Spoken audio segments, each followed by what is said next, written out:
ઘુમા વિસ્તારમાં વગર વરસાદે પાણી ભરાઈ ગયા। હરિઓમ સોસાયટી પાસે ફરી ગટરના પાણી ફરી વળ્યા છે। ગટરના પાણી બેક મારતા વિસ્તારમાં દુર્ગંધ ફેલાઈ। મનપાને અનેક ફરિયાદો છતાં નથી આવ્યું કોઈ નિરાકરણ। ટેક્સ આપવા છતાં કામગીરી ન થતા હવે લોકોમાં પણ રોષ છે। રસ્તા પર પાણી ફરી વળતા રહીશોને હાલાકીનો સામનો કરવો પડી રહ્યો છે।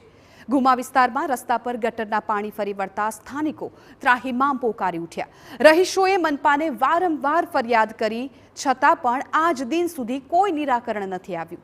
ઉલ્લેખનીય છે કે આ વિસ્તાર રાજ્યના મુખ્યમંત્રી અને કેન્દ્રીય ગૃહમંત્રીના પ્રતિનિધિત્વ હેઠળનો છે, છતાં પણ સમસ્યા યથાવત। સ્થાનિકોમાં રોગચાળો ફેલાવવાની હાલ તો ભીતિ સેવાઈ રહી છે। અમદાવાદના ઘુમા વિસ્તારમાં ચોમાસા વગર જ પાણી ભરાવાની સમસ્યા સામે આવી છે અને એને લઈને લોકોમાં આક્રોશ જોવા મળી રહ્યો છે। અત્યારે હાલ અમે ઘુમા વિસ્તારમાં છીએ અને આપ જોઈ રહ્યા છો કે કેવી રીતના ગટરના પાણી બેક મારવાના કારણે રસ્તા ઉપર ફરી વળ્યા છે અને ના માત્ર પાણી ફરી વળવાની એક સમસ્યા, પરંતુ પાણી એટલા મોટા પ્રમાણમાં ફરી વળ્યા છે કે જેના કારણે એક સમગ્ર રોડ બ્લોક થઈ ગયેલો આપને જોવા મળી રહ્યો છે। સ્થાનિકો અહીંયા એકત્રિત થયા છે, એમનામાં આક્રોશ જોવા મળી રહ્યો છે કે વિસ્તાર મહાનગરપાલિકામાં ફળ્યાને લગભગ 3 વર્ષ જેટલો સમય વીતી ગયો છે, પરંતુ સુવિધાના નામે અહીંયા શૂન્ય હોય એ પ્રકારની સ્થિતિ છે। લોકો સાથે વાતચીત કરીએ, શું કંઈ કહી રહ્યા છે।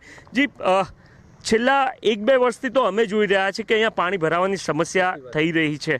કેટલી મોટી સમસ્યા છે અને કઈ રીતના તમને એને લઈને સમસ્યાઓ થઈ રહી છે? મારે આ સંવેદનશીલ સરકારને એ જ જણાવવું છે કે અમારી પાસેથી જે ટેક્સ રૂપી નાણાં વસૂલ કરવામાં આવે છે અને આ એરિયા ખરો એ માનનીય ગૃહમંત્રી અમિત શાહની લોકસભાનો આવે છે અને માનનીય મુખ્યમંત્રી શ્રી ભૂપેન્દ્રભાઈ પટેલનો આ વિકાસનો એરિયા છે। વિધાનસભા ક્ષેત્ર એમનું આવે।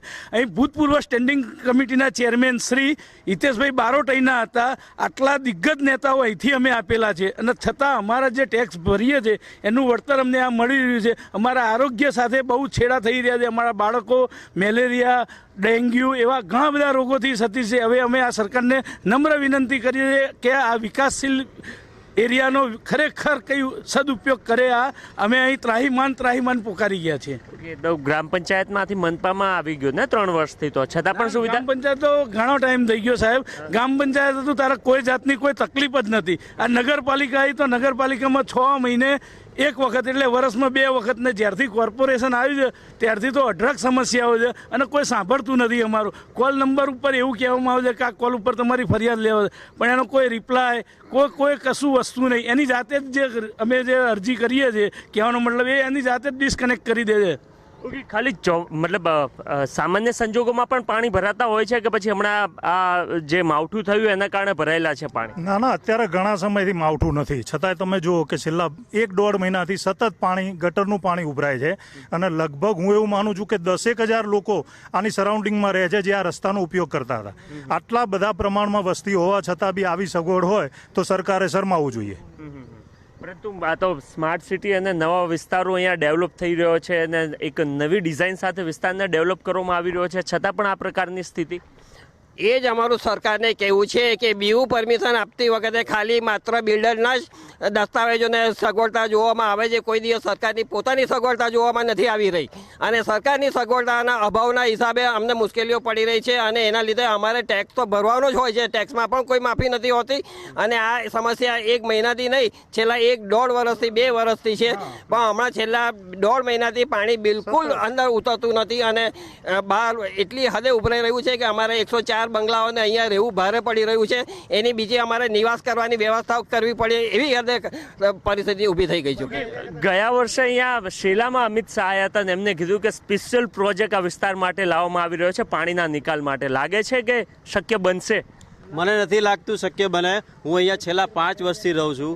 ચોમાસામાં અહીંયા કમસે કમ થોડો બી વરસાદ થાય તો અમારે આ રસ્તો ટોટલી બંધ થઈ જાય છે, ક્યાંય જઈ નથી શકાતું અને હું એઝ એ નોકરિયાત આટલા વર્ષથી કમ્પ્લીટ હું ટેક્સ ભરી રહ્યો છું, છતાં બી મારે આ સહન કરવાનો વારો આવી રહ્યો છે અને જ્યારથી આ કોર્પોરેશનની અંડરમાં અમે આવ્યા છીએ છતાં બી અમને કોઈ ફેસિલિટી આપવામાં નથી આવતી। તો આના માટે કોણ જવાબદાર છે? આવો વિકાસ અમારે નથી જોઈતો।